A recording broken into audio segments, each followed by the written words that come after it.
Hi, I'm Helen Hughes. Welcome to my channel. I'm from Mini Water Adventurers and I am your go-to person for all things fun during swimming lessons.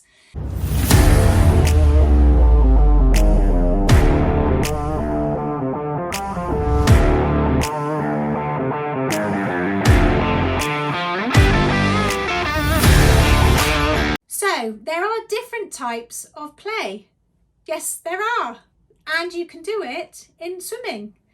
So poolside or land-based, when you look at children's development, it's really great to look into why play is so important for a child and how they learn through play. And we can do all that during swimming lessons. So whatever children do on land, we can try and then incorporate in a waterway of where we can sort of mimic that type.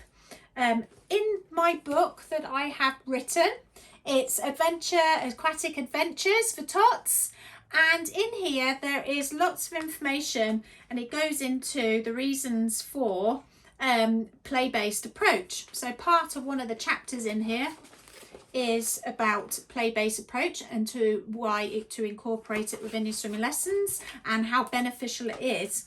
And then within there it talks about different types of play, and it gives you a whole list of different things that are relative to that you can put into swimming terms, if that makes sense. And one of them that I love and absolutely love to plan for is loose part play. And I'm going to talk about that today. So in my book, it says with regards to loose part play that involves open-ended materials that can be moved, combined and manipulated in various ways. And you can use these types of objects that can be repurposed for play.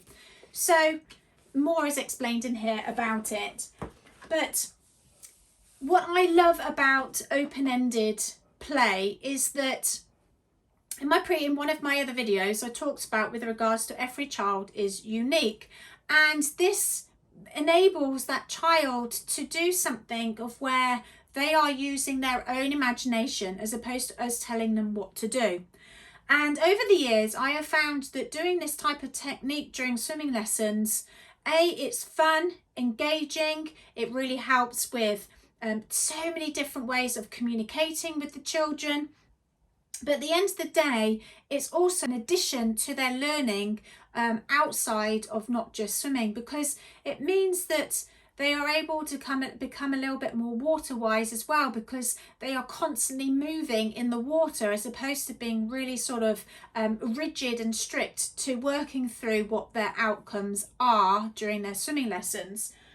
So we know as swimming teachers what we're wanting to work on, and it may be that you choose or you are choosing specific skills throughout that lesson, or it could be that you're working on all the different skill sets throughout the lesson. So I don't know how you plan your lessons and how you conduct them, and I try and come up with lots of different ideas for you. So it means that however way you work, you can try and incorporate some of these ideas. And why I like loose part play is that it's creative, we can use their imagination. I enjoy putting it together as well, and I enjoy going through my lessons. If you've been teaching for quite a while, it can be quite stagnant. It can get quite, obviously repeating and being repetitive is what's required, of course, during swimming lessons. Get it? But it also can get really quite boring if you've been doing it day in, day out for years and years and years. So again, another reason to use themes, but loose part play means that they can be creative, and it means that it's open-ended. So you go with what the child is feeling at the time, even though you're using almost like you know what you're wanting them to achieve, but they don't know that you're wanting them to do that, if that makes sense. But you gravitate, or you actually have things out there so that they can pick and choose. So ultimately they are doing what you're wanting them to do, but they're choosing how to do it, if that makes sense. So I've got a couple of different ideas. It's spring, it's going into spring here in the UK. And I love this time of the year because it's all about flowers and birds and insects and, bumblebees and bees and ladybirds and all sorts. So I've got a different couple of ideas here. I do have a spring bundle. that you can have that you can purchase off the website, as well as this book in here has loads of different ideas in here, different themes as well. So that's part of the book that we'll get with that information that I spoke about previously. There is the 10 most popular themes in here too. But on the bundle, it's specific to spring. So there are 4 themes in the spring bundle, and you have song choices. You have between 8 and 10 different activities for each theme, and they're also I provide what sort of equipment that you need for that particular activity and where to find them. So where do I start? I don't know where to start. So what you could do, so I always like to use a story. So I always pick say for instance, in one of the themes is being a busy bee, or it could be that you're planting a flower. Let's use planting flower. Let's use that to start. Okay, so in one of the themes there is the plant pot. So all of this is in the spring bundle, but you have this principle here of where you can use as a sort of starting point of what they're using to come back to. And in the plant pot, so you've got this, and they're going to choose which plant pot they want, and you've got all these different things already set up so that you don't need to have it and then have to put it out. So you've got flowers that you're going to be using. These again are in the template for you to cut out. You're going to use craft foam. You're going to have colourful pom-poms, and you're going to have brown pom-poms as well. So I've got different colours. I've just got these over the years of different colours and different textured type of pom-poms. So you may want to use them in a plant pot so that you can say you're going to go and collect the soil now for the plant pot, or you don't even need to say that, because you might want to put all these different things out on poolside or around the poolside area that they're going to go and swim and collect. Now you can add in the factors they have to get one item at a time. So if they're going to go and get soil, then they have to just go and get soil. They can't, you can say to them, you're not going to be able to carry all that, are you, if you get all of it at once? Just go and get the soil first. So they can go and get the soil, and you can tell them what sort of things maybe that you sort of recommend if they decide they want to do something else. Again, this is why this open play, or this type of play, the loose part play, is brilliant, because they can there's no right or wrong way of doing it. So I would entice them to go and get the soil first. So they'll go down and collect the soil, and you can say maybe 1 or 2 pieces, one for each hand. They don't need to, some children grab loads of it. So just make sure you have enough out for all of the swimmers that you have. So you're going to be putting the soil in the plant pot first. So they go and collect these. So you have that out.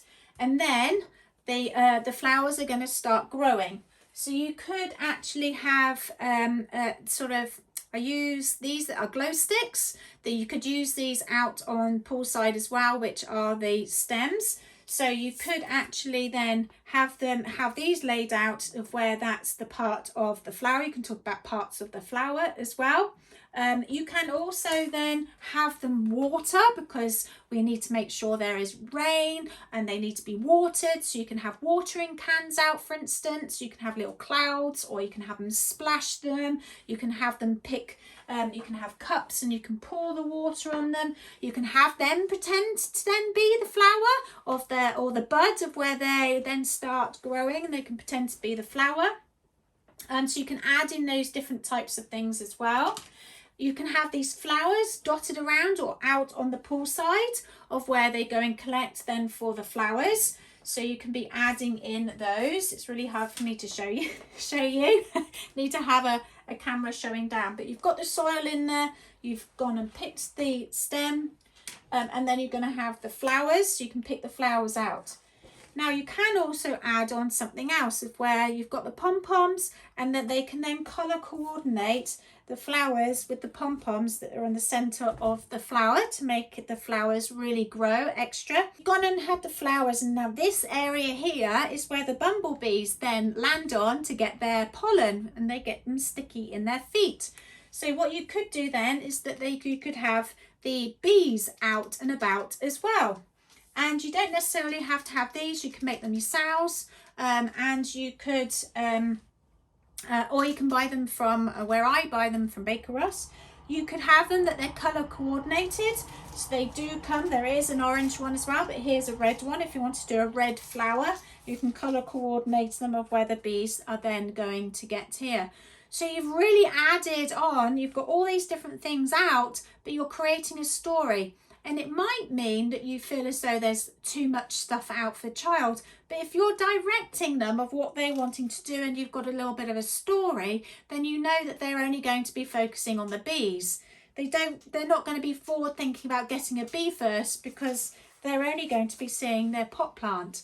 So this loose part play is really great, and building that story means that you can do different things throughout. So like I said about adding the rain, they could be putting it over their heads. You could be holding a big sort of sprinkle toy that you might have that they swim underneath. They're practicing their breath control. They could be putting the rain all over themselves, pretending to be the bud. They could be going down and getting the flowers on their backs, for instance. It could be that these sink down under the water and they have to go and collect them. And it means that these bumblebees are out in the water and that they have to then go and collect them, but then they have to balance them on their noodles. They could be doing independent swims.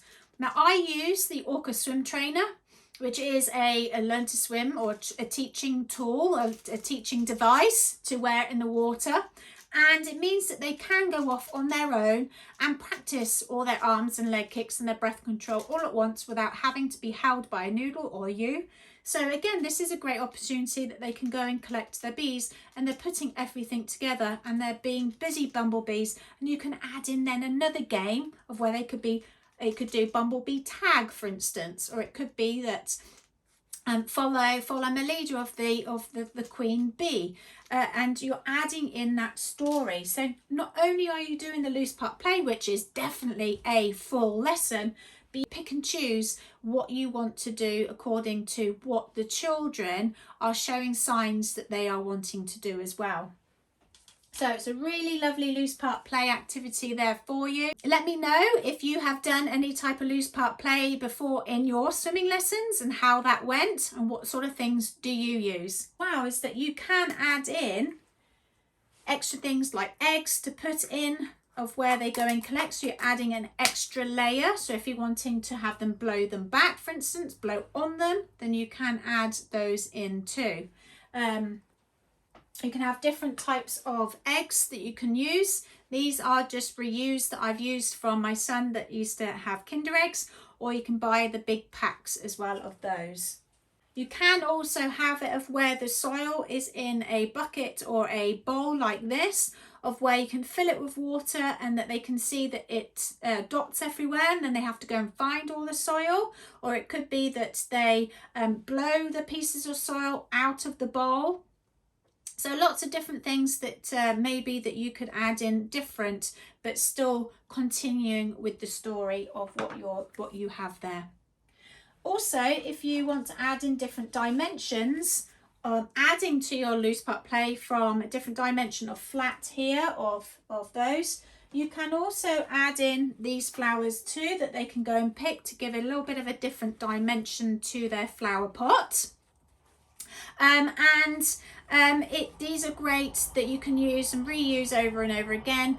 Just make sure you wash them first before you bring them to swimming lessons, to make sure all of the extra bits are off. And again, you can go more and more and more. So you can actually do this lesson over a period of time, because then you've got butterflies that land as well by the flowers. So you could then start using butterflies and decorate their butterflies as part of the loose part play. You can then add in, okay, the bumblebee has landed on the flower, collected their pollen, and then you're going to do another activity with regards to pollen and nectar, which I do have a separate video about this, about the bumblebees, so make sure you go and check that one out. But again, I'm just showing different ways that you can do this loose part play of using different things. Like these are cupcakes, silicone cupcakes.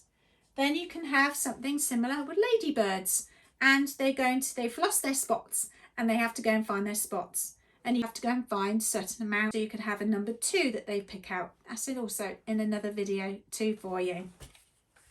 Again, another different type of dimension if you're looking at loose part play for, you know, things like bugs. I found these that are different too, of where they can collect them and put different things in there of, you know, it's a little bit of a storage, it's something that's different, and it's adding a different layer again for the loose part play. You can have these rather than the plant pots out on the side so that they can go and collect to and bring back.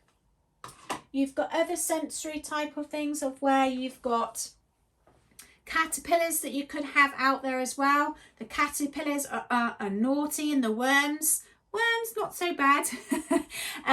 But you know, these are not very good. So it could be that you've placed them out on when they've gone down and found some of the flowers, you could put these out by the plant pots, and then the ones that have got these on, oh no, they may have to do a challenge, or it could be that they then have to go and take them somewhere else. They have to move them along to get rid of them from their flowers. So again, adding on that little bit of a story. And then you can add in other type of insects as well. So different again of texture and look and feel. These are from Melissa Doug. Unfortunately, I can't find that they make these anymore, but there are lots. There is something similar to this of where packs of the sort of pretend bugs, if you like, that are plastic, and they last forever, so you don't have to worry about holes inside of where they do get moldy and you have to throw them away. And easily stored too. So as you can see, there's lots of different things that you can do with regards to loose part play. You can make it as big and as extravagant as you want. And maybe you don't want to put everything out all at once, and maybe you just want to put bits out at a time. You can do that as well. I'll have some strategies as to what to do with that if you are wanting to use a number of different props. So make sure you check that video out as well. I hope you enjoyed this video. If you did, make sure you like and subscribe, and I bring out videos every so often. I'm not going to tell you a day or a time. So just make sure you subscribe so you don't miss out on any of the videos coming up, and make sure you look through all the other videos that I have that may be helpful to you. Enjoy your lessons, enjoy playing fun, sort of using fun things with your children, and during their swimming lessons, they are going to love you for it.